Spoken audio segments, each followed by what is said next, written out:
Hello दोस्तों, नमस्कार। स्वागत है आपका अपने YouTube channel technical support with Mohit में। तो दोस्तों, आज की हम वीडियो में बात करने वाले हैं भारत निर्वाचन आयोग गणना प्रपत्र।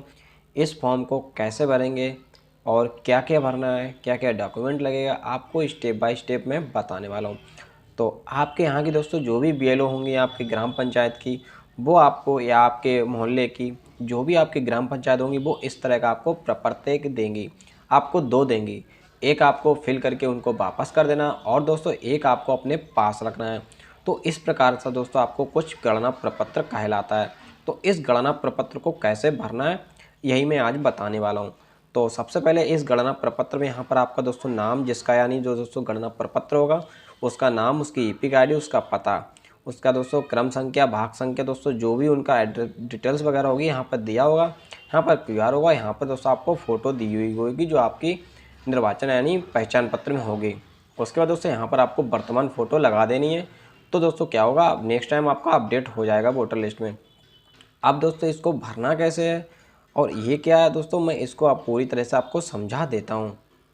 तो यहाँ पर दोस्तों आप देख सकते हैं सबसे पहले लिखा हुआ है जन्म तिथि। तो अब यहाँ पर दोस्तों ये लिखा हुआ रामलली, यहाँ पर आपको दोस्तों रामलली की डेट ऑफ बर्थ डाल देनी है इस प्रकार से।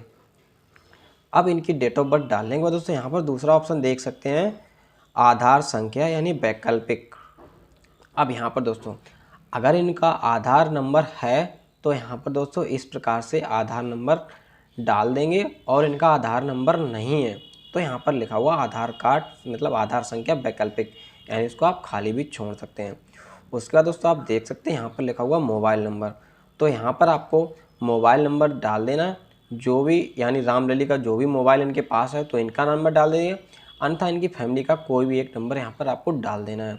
उसके बाद यहाँ पर लिखा हुआ पिता एवं अभिभावक का नाम, यानी इनके पापा का नाम आपको डालना है। इस प्रकार से आपको पापा का नाम यहाँ पर राम स्नेही, यहाँ पर पापा का नाम डाल देना है। ठीक है दोस्तों। उसके बाद दोस्तों यहाँ पर लिखा हुआ पिता एवं अभिभावक का ईपीआईसी संख्या यदि उपलब्ध हो तो। ठीक है दोस्तों। यदि आपके पास इनकी वोटर आईडी नंबर है, जो यहाँ पर देख लेते हैं ईपीआईसी नंबर, अगर उनका राम स्नेही का आपके पास है तो डाल देंगे, अन्यथा आपको यहाँ पर एनए करके लिख देना है।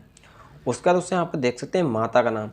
माता का नाम यहाँ पर आप इस प्रकार से श्याम लली। तो अब यहाँ पर दोस्तों माता का ईपिक आईडी अगर उपलब्ध है तो यहाँ पर भी सेम, तो अगर उपलब्ध है तो डाल देंगे, अन्यथा आपको यहाँ पर एनए लिख देना है। अब यहाँ पर लिखा हुआ पति या पत्नी का नाम यदि लागू हो तो, जैसे कि अगर आपकी शादी हो गई है तो आपको अपनी पति का नाम डालना है, अगर आप लड़का हैं तो आपको अपनी पत्नी का नाम डालना है, अगर आपकी शादी नहीं हुई है तो आपको इसको छोड़ देना है। तो जो मेरे केस में इनकी शादी हो चुकी है तो मैं इनके पति का नाम डाल देता हूँ इस प्रकार से, तोताराम। अब यहाँ पर दोस्तों लिखा हुआ पति या पत्नी का ईपीआईसी संख्या यदि उपलब्ध हो तो। अब ईपीआईसी संख्या यानी वोटर आईडी नंबर अगर आपके पास है तो यहाँ पर डाल देंगे, अन्यथा आपको दोस्तों यहाँ पर भी एनए लिख देना है। अब दोस्तों यहाँ पर आपको ये फॉर्म देख रहे होंगे, उसका राइट साइड दोस्तों, राइट साइड ये रहेगा आपका और लेफ्ट साइड दोस्तों ये रहेगा। ठीक है दोस्तों। अब राइट और लेफ्ट में क्या फ़र्क है, अगर दोस्तों जिसका आप ये फॉर्म भर रहे हैं, गणना प्रपत्र फॉर्म भर रहे हैं, उन्होंने 2003 या 2002 में वोट दिया था तो दोस्तों उनका यहाँ पर डिटेल भरना है। दोस्तों जैसे इन्होंने दोस्तों मेरे केस में इन्होंने 2003 में वोट दिया था, तो मैं यहाँ पर इनकी जल्दी से डिटेल्स भर लेता हूँ। राम लली। ठीक है। यहाँ पर दोस्तों आपको ईपी आईडी यहाँ पर ऊपर दिख रहा है, यहाँ पर ईपिक नंबर यहाँ पर डाल देंगे। ठीक है। संबंधी के नाम यहाँ पर डाल देंगे, आपको उनके पति का नाम तोताराम। ओके दोस्तों। उसका संबंध यहाँ पर डाल देंगे पति। उसके बाद यहाँ पर आपको जिला डाल देना। ठीक है दोस्तों, फर्रुखाबाद। उसके बाद राज्य का नाम उत्तर प्रदेश। उसके बाद यहाँ पर दोस्तों दिख रहा है विधानसभा निर्वाचन क्षेत्र का नाम, यानी फर्रुखाबाद जो भी आपका। उसके बाद भाग संख्या, क्रम संख्या, और जो भी आपको डालनी है वो आप अपने 2003 का, अभी मैं एक वीडियो के लास्ट में आपको दिखाऊंगा ये कैसे आपको निकालनी है 2003 की डिटेल। अगर दोस्तों आपकी शादी यानी आपने 2003 में वोट नहीं दिया था, आपका वोट 2010 में बना है, 2012 में बना है, 2015 से आपने डालना स्टार्ट किया है, तो आपको ये वाली डिटेल्स नहीं भरनी है। ये वाली डिटेल सिर्फ उनको ही भरनी है जिन्होंने 2003 में वोट दिया था। जैसे कि यहाँ पर उन्होंने, ये रामलली हैं, इन्होंने 2003 में वोट दिया था तो उनकी डिटेल यहाँ भरती है। बट अगर आपके पास ऐसा कोई बंदा है जिसने अभी तक वोट 2005 के मतलब 2003 के बाद उनका बना है, उसने दिया है, तो यहाँ पर डालेंगे। अब यहाँ पर जैसे कि मेरे केस में रामलली मान लो, लेकिन उन्होंने 2003 में, अब मैं आपको इधर वाला कॉलम बताता हूँ, इन्होंने 2003 में वोट नहीं दिया था। तो अब यहाँ पर उनके पिता का नाम, उनकी माता का नाम, उनके दादा का नाम, उनकी दादी का नाम, इन 4 में से संबंधी में आप डाल सकते हैं। तो जैसे कि मान लीजिए ये बात दोस्तों आपको कॉलम नहीं देखना है, इसको आप छोड़ देना है। जैसे मेरे केस में इनका दोस्तों 2003 में वोट नहीं डाला, 2012 मेरे केस में, मैं आपको समझाने के लिए बता रहा हूँ। तो अब जैसे इनके पिता का नाम आपको डाल देना है। इनके पिता का नाम क्या है? राम स्नेही। अब उनकी ईपिक संख्या है तो यहाँ पर डाल देना उनके संबंधी के नाम, यानी राम स्नेही के पिता का नाम रघुवर दयाल।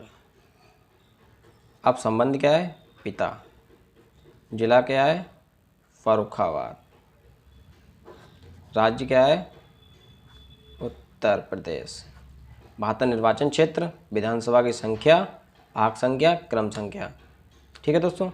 अब दोस्तों यहाँ पर आप 2003 वाला डिटेल्स कैसे निकालनी है वो मैं आपको नेक्स्ट वीडियो में बता दूंगा। अब ये दोस्तों यहाँ पर आपने समझ लिया, तो अगर दोस्तों इस प्रकार से यहाँ पर आपको अपने साइन कर देने हैं, जिसके भी ये रामलली का है तो यहाँ पर रामलली के आपको साइन करा लेना है इस प्रकार से।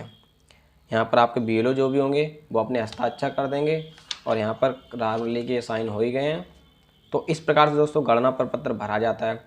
अगर दोस्तों आपको मेरी वीडियो पसंद आए तो वीडियो को लाइक कर देना एंड चैनल को सब्सक्राइब कर लेना, और दोस्तों अपने वीडियो को अपने दोस्तों के पास शेयर भी कर देना। तो चलिए दोस्तों मिलते हैं अपने अगली वीडियो में, तब तक के लिए जय हिंद, वंदे मातरम।